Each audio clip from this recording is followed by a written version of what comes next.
So I always like to emphasize that late effects do not happen to every single individual. These are problems that can arise depending on multiple factors. Therefore, please don't freak out that you might experience late effects after you completed your treatment. These are things we just need to look out for and ask our doctors and be aware, because if it gets to a point that you keep developing, you keep getting older, and then perhaps along the way something is occurring, we need to ask for the help before it gets worse. I know that this personally happened to me. I kept quiet for a while because I was doing so good living my normal life, moving along education. I needed to keep up with my peers.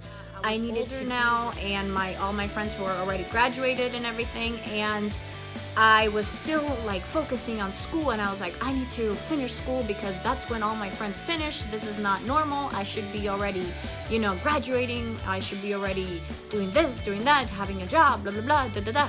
And I stayed quiet about it during, higher education. And then during during that time frame, I did start experiencing something, but I was like, this will go away. Just being stubborn about it. They told me I couldn't drive anymore. My late effects are neurological. Therefore, I had, to go to the doctor, and they told me that I couldn't drive, and that led to something else and something else.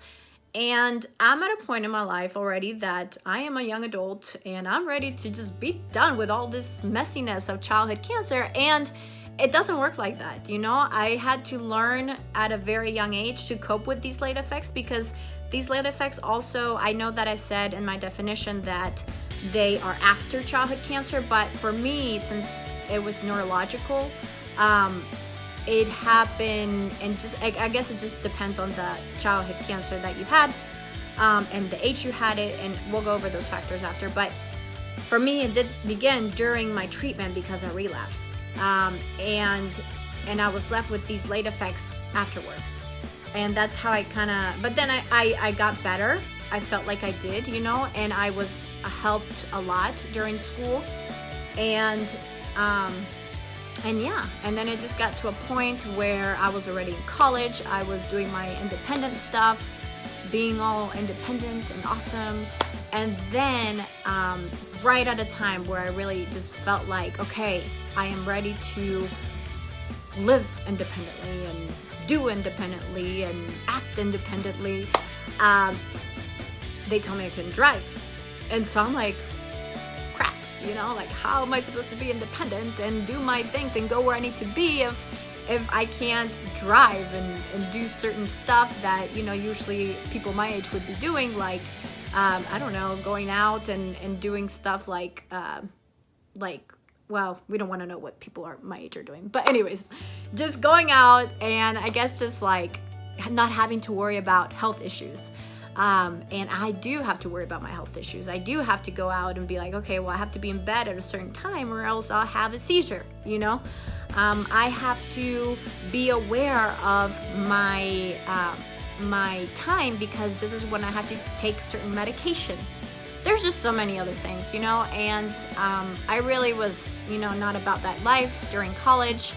And then, I'm adulting, and then I'm trying to, seek for jobs and doing this stuff. And these late effects just get you at a moment where you really want to conquer the world. And unfortunately, for people who survive childhood cancer, it gets you at those moments.